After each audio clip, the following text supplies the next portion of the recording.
सुप्रभात पिलामाने केमिति अछ भल अछ हाँ तुमे माने समस्ते भलरे थिबो बोली मोर आशा एवं विश्वास। मु क्षणप्रभा नायक सरकारी उच्च प्राथमिक विद्यालय खैरमणीर शिक्षयित्री। आज सप्तम श्रेणी ऑनलाइन भाषा क्लास को तुम समस्त को स्वागत एवं आंतरिक अभिनंदन। आज आमे सप्तम श्रेणी साहित्य सौरभ बही थिबा पंचम अध्यायर छोट मोर गाँटी कविताटीर अवशिष्टांश पंक्ति गुड़िक पढ़ा।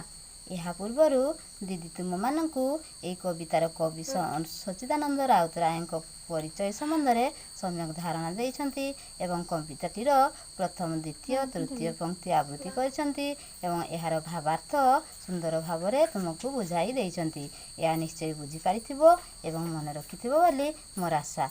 तेबे आज आमे परवर्ती पंक्ति को आवृत्ति करने पूर्वर पूर्व पाठ को संक्षेप मन पकेइबा।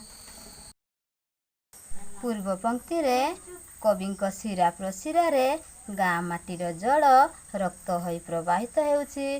तांकर निश्वास प्रश्वास रे गाँ माटीर पवन चल प्रचल होई तांकर जीवन को संचालित करुछि। एहा ही थिला पूर्व पंक्तिर सारांश। एबे आस परवर्ती पंक्ति को आवृत्ति करिबा। ताहारी फूल सागुआ लता कंठे मोर देला जे कथा आखिरे देला चाहाणी नुआ फगुण उषा पाहांती छोट मोर गाँटी छोट मोर गाँटी।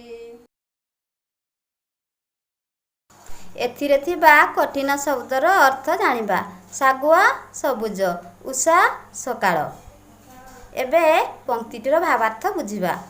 ताहारी फूल सागुआ लता।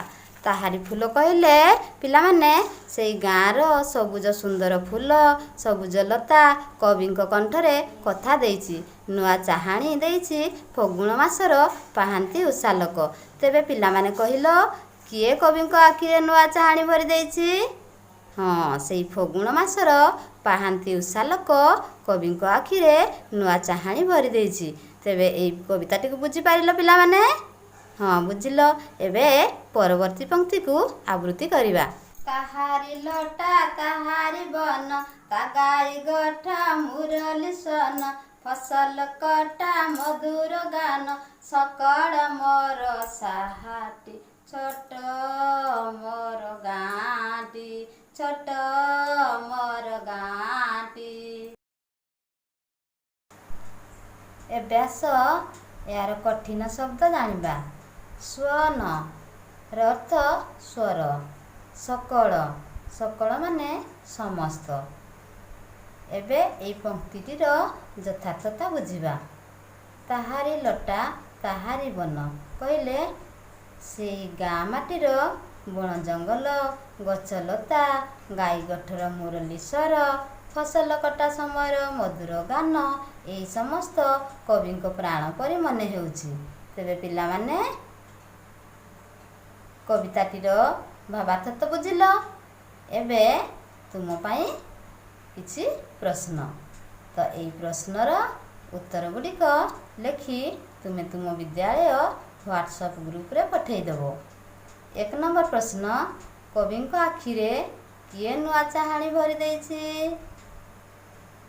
2 नंबर प्रश्न कवि निज गाँरु कौन कौन पाइछन्ति बोली कविताटीरे वर्णना करिछन्ति। एई प्रश्नर उत्तर गुड़िक लेखि तुम विद्यालय व्हाट्सएप ग्रुप रे पठेई देबो। तो आज पाई एतिकी धन्यवाद।